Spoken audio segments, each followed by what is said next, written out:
mobil ini nggak punya fitur yang macam-macam teman-teman. Tapi entah kenapa sampai saat ini dia masih menjuarai penjualan mobil di kelasnya. Ini dia Toyota Rush.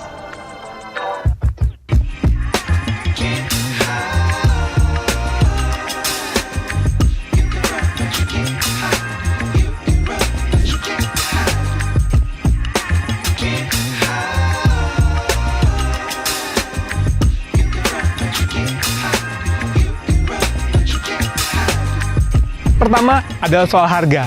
Betul banget, kalau di kelasnya memang Toyota Rush GR Sport ini bukan mobil yang paling murah ya. Karena kalau kita ngelihat ada Citroen C3 Aircross bahkan yang nggak nyampe 300 juta, itu dia lebih murah. Lalu ada Suzuki XL7 yang harganya itu di sekitar 309 juta, bahkan itu belum termasuk diskon yang bisa sampai 30 jutaan. Jadi memang harganya bisa jauh di bawah itu. Dan sekedar informasi, jadi Toyota Rush GR Sport ini harganya 314,6 juta ya. Jadi dia memang sedikit lebih tinggi dibandingkan yang kembarannya Terios yang harganya di sekitar 311 jutaan. Dan kalau di kelasnya lagi memang di atasnya itu banyak banget yang harganya sudah melambung tinggi ya. Misalnya kayak Mitsubishi Xpander Cross, lalu ada Hyundai Stargazer X, dan juga yang paling mahal Honda DR-V yang mencapai kalau di price list ya harganya sampai 370 juta. Jadi memang secara harga dia masih cukup terjangkau meskipun nggak yang paling murah di kelasnya. 2. Desain. Jadi memang ini adalah Toyota Rush GR Sport ya.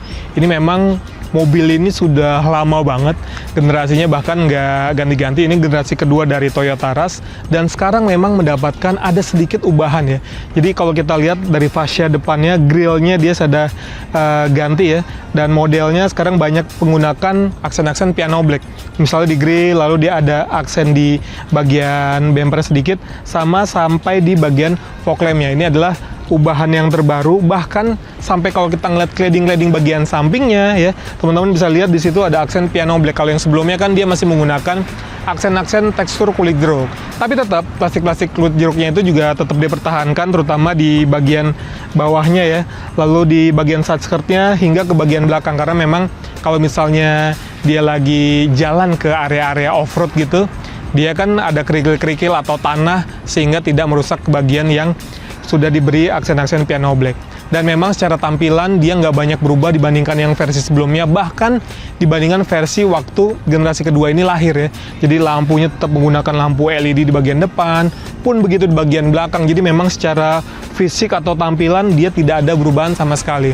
Memang ada beberapa aksen, misalnya kayak di pintunya ya, tuas pintunya dia sudah menggunakan aksen hitam juga. Terus kalau teman-teman lihat, kok ini spionnya dia ada aksen-aksen karbon gitu kan. Jadi memang si GR Sports ini sudah dilengkapi dengan aksesori resmi dari Toyota. Desain interior juga nggak ada yang berubah sama sekali teman-teman. Bahkan kalau kita lihat di versi sebelumnya aja, bahkan dia ada aksen-aksen piano black dengan emboss tulisan Rush di sini. Tapi yang terbaru justru malah nggak ada, dia dibuat lebih simple. Dan memang kalau secara build quality ya, ini bukan yang nggak terlalu istimewa, tapi memang Toyota atau Daihatsu ya, dia lebih menjaga ke durabilitas, sehingga penggunaan jangka panjang memang akan lebih awet. Tapi ya kita ngelihatnya jadi si build quality-nya ini kan memang masih plastik keras. Bahkan kalau kita lihat di bagian ini nih, si konsol tengahnya aja masih goyang-goyang kayak gini tuh. Itu teman-teman. 3. Fitur. Yes, kalau kita bicara soal fitur, memang Toyota Rush ini bisa dibilang jauh tertinggal dibandingkan rival-rivalnya ya. Honda BR-V, Hyundai Stargazer X, Mitsubishi Xpander Cross itu sudah fiturnya cukup banyak, bahkan sudah ada beberapa mobil yang dilengkapi dengan ADAS gitu kan. Tapi di Toyota memang belum disematkan fitur-fitur yang seperti itu. Cuma memang di mobil ini udah beberapa fitur yang cukup membuat value-nya mobil ini lebih oke lagi. Misalnya dari head unitnya sekarang sudah model yang floating seperti ini, 9 inci ya ukurannya. Dia sudah support dengan Apple CarPlay dan juga Android Auto yang sudah wireless, jadi kita nggak usah colok-colok kabel lagi. Lalu untuk airbag-nya dia sudah 6 untuk di mobil ini, bahkan nggak cuma di tipe GR Sport tapi di tipe G dia juga sudah dapat fitur tersebut. Udah gitu juga karena ini ada tambahan ya untuk aksesori, dia sudah dilengkapi dengan air purifier, lalu juga AC-nya sudah digital, lalu ada remote string switch. Jadi memang untuk fitur-fiturnya nggak banyak, tapi ya sudah cukup untuk membawa mobil ini bisa menikmati perjalanan lah untuk pengemudi maupun penumpangnya. Tapi memang kalau dibandingkan sama kembarannya yang Daihatsu Terios, itu bahkan sudah dilengkapi dengan kamera 360. Kira-kira ini kapan ya? Keempat, akomodasi dan kepraktisan. Toyota Rush memang dia dari awal sudah dilengkapi dengan 7-seater ya, setelah generasi kedua ini. Jadi kalau di generasi ke-1 itu dia kan masih yang 5-seater, artinya belakangnya memang belum tersedia untuk penumpang di baris ketiga. Paling memang ada aksesori, terutama karena yang Terios itu udah 7-seater kan. Tapi kalau di sini dari lahirnya dia sudah 7-seater. Dan kalau ngelihat dari akomodasinya ya, ini untuk legroomnya dia udah 10 jari, jadi artinya masih lega. Lalu untuk headroomnya ada 5 jari, jadi masih oke banget. Cuma memang dia alasnya ini atau lantainya kan cukup tinggi karena memang dia kombinasi antara leather frame dan juga monocoque ya. Jadi memang kalau Toyota menyebutnya ini adalah unibody untuk si sasisnya. Itu kenapa memang dia posisinya sedikit lebih tinggi. Dan memang kalau untuk akses ke belakang ya, dia praktis banget. Kita tinggal sekali aja itu. Nah, one touch tumble istilahnya, kita bisa langsung masuk ke baris ketiga. Jadi memang untuk orang yang duduk di baris belakang itu lebih praktis. Dan untuk tempat penyimpanan juga banyak banget ya. Kita bisa lihat ada cup holdernya bahkan ada di atas sini, sehingga kita bisa lebih gampang nih untuk meraih si minuman gitu ya. Meskipun di bawahnya juga sebetulnya ada. Jadi memang kalau di sini untuk di baris kedua dia ada 1, 2, 3, 4 ya. Di depan pun dia juga ada 4 cup holder. Lalu di sini juga ada tempat lagi, meskipun yang nggak besar-besar banget ya. Ada untuk cup holder ya kecil aja. Bahkan bisa untuk naruh smartphone juga bisa taruh di sini. Gitu. Terus dia juga kalau di sini belum ada armrest ya. Biasanya kan di beberapa mobil ya seperti misalnya Expander Cross gitu, dia ada armrest yang berfungsi juga sebagai cup holder. Sementara di bagian belakang juga dia tetap tersedia tuh. Di kanan kirinya tetap ada cup holder dan ruang penyimpanan. Jadi kalau orang misalnya bawa power bank ya kan, mau sambil ngecas, itu bisa di situ. Terus di belakang juga tetap ada power outlet. Di sini juga ada power outlet. Di depan juga ada power outlet. Cuma memang kita harus menyiapkan lagi nih adaptor untuk pengecasannya. 5. Kenyamanan. Ya kalau bisa dibilang Toyota Rush ini memang kalau dibandingkan sama rival-rivalnya, apalagi yang udah sasis monocoque ya, soal kenyamanan ini bukan yang paling istimewa. Karena memang dari awal ini bantingan suspensi memang cenderung keras ya. Karena memang dia kan SUV yang punya ground clearance tinggi, ground clearance-nya di 220 mm, sehingga emang dibuat agak rigid supaya dia nggak terlalu limbung ketika manuver kencang. Betul bahwa si Expander Cross dia memang ground clearance-nya tinggi juga, di 225 mm gitu ya. Tapi ya kalau di sini memang secara bantingan itu sedikit lebih keras, meskipun secara profil ban itu kan dia pakai profil ban yang cukup tebal ya, tapi memang bantingannya ya masih saya bilang nggak senyaman rival-rival lainnya. Udah gitu juga kalau dari posisi duduk memang dia kalau kita tuh kayak berasanya memang duduk banget gitu, posisinya tinggi gitu kan. Apalagi juga si lingkar kemudinya dia belum ada telescopic steering, cuma tilt aja, jadi cuma bisa di naik turunin aja. Jadi memang posisi duduknya kalau saya agak sedikit kurang nyaman. Kalau misalnya setirnya bisa maju sedikit aja ke arah sisi pengemudi gitu ya, pasti akan lebih enak nih untuk posisi mengemudinya. Tapi tetap aja ya, meskipun secara posisi duduk ya nggak enak-enak banget, lalu juga bandingan suspensi yang gampang banget, mobil ini tetap laku. Keenam, soal performanya. Jadi mobil ini menggunakan mesin 2 NRVE ya.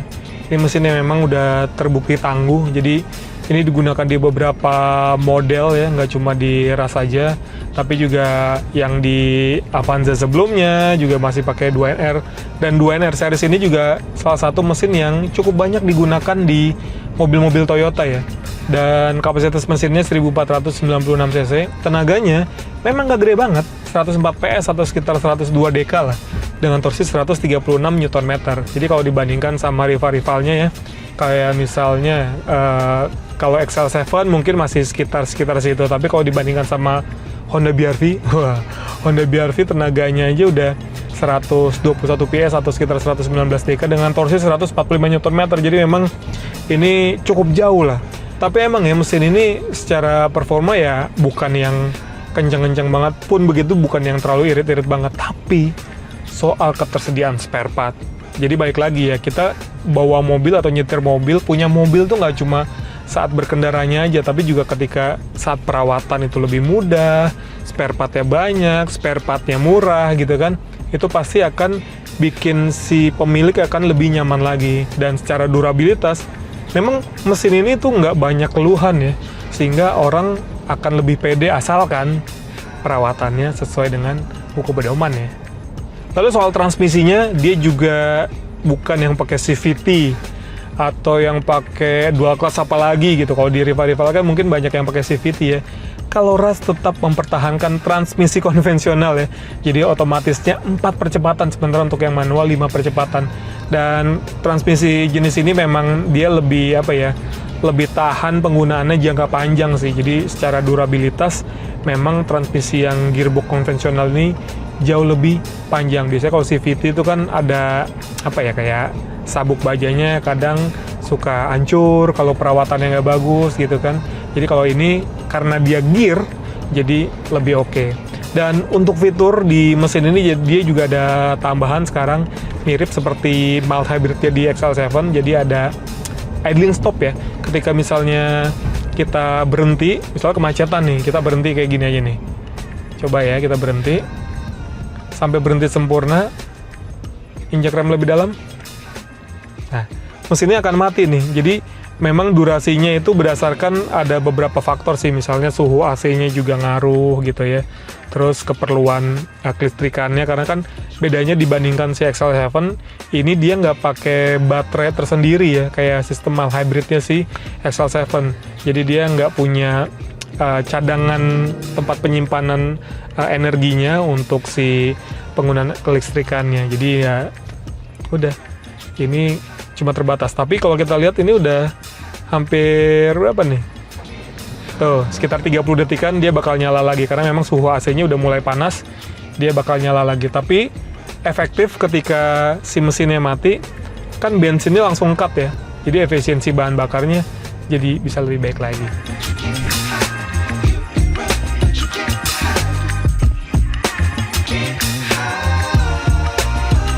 Ketujuh, nama besar. Yes, siapa yang nggak kenal Toyota ya. Jadi memang jaringan Toyota itu udah tersebar luas banget di Indonesia ya, baik di kota besar maupun sampai ke pelosok-pelosok, sehingga orang itu jadi yakin ketika udah beli mobil. Kan kita nggak cuma beli mobilnya aja, tapi kita juga harus ada mungkin nanti kalau mau servis ya kan, kalau ada mau klaim garansi. Dengan adanya dealer-dealer di kota-kota besar dan semakin dekat dengan orang tersebut, sehingga orang itu akan merasa nyaman gitu. Dia merasa nggak bakal ditinggalin gitu kan. Udah gitu dengan merek Toyota, biasanya kan kalau orang kita baru mau beli mobil baru itu udah nanya harga bekasnya jatuh apa enggak. Dan kalau Toyota ini dia udah bisa dipastikan harganya itu cukup stabil ya, terutama untuk mobil-mobil yang seperti kayak gini, misalnya kayak Innova, kayak Rush ya kan, emang mobil-mobil yang udah cukup laris di awalnya. Dan ngomongin soal laris, nah ini dia nih. Jadi memang Toyota ini seperti tadi saya bilang, ini adalah juara di kelasnya ya. Bahkan untuk penjualan di bulan Maret aja, dia bisa sekitar 2.100-an. Sementara di bawahnya itu ada Daihatsu Terios yang kembarannya itu masih di 2.000-an juga unit per bulan Maret itu. Lalu di bawahnya ada XL7. Jadi memang kalau secara penjualan memang Toyota ini masih lebih unggul, meskipun kalau kita ngelihat ya, balik lagi nih, mobil ini memang bukan yang bisa dibilang fiturnya lengkap banget, fiturnya mewah banget, canggih banget, enggak. Tapi memang mobil ini kayak mewakili orang-orang yang memang menggunakan mobilnya nggak cuma di kota besar, tapi juga di daerah-daerah. Mungkin di rumahnya, di sekitar rumahnya, ada aksesnya, ada tanjakan terjal, karena memang ini kan masih menggunakan RWD ya. Jadi cuma dia sama Terios yang masih menggunakan sistem RWD. Jadi ya secara durabilitas mungkin akan jauh lebih panjang penggunaannya. Nah itu dia teman-teman, impresi berkendara dan juga kenapa sih alasan akhirnya si Toyota Rush GR Sport ini tetap laku di pasar Indonesia. Terima kasih sudah menonton video ini. Jangan lupa juga buat mampir-mampir ke website kami di otohub.co, lalu ke Instagram kami di otohub.co juga, dan jangan lupa subscribe dong channel otohub.co. Terima kasih sekali lagi dan sampai jumpa di video-video selanjutnya.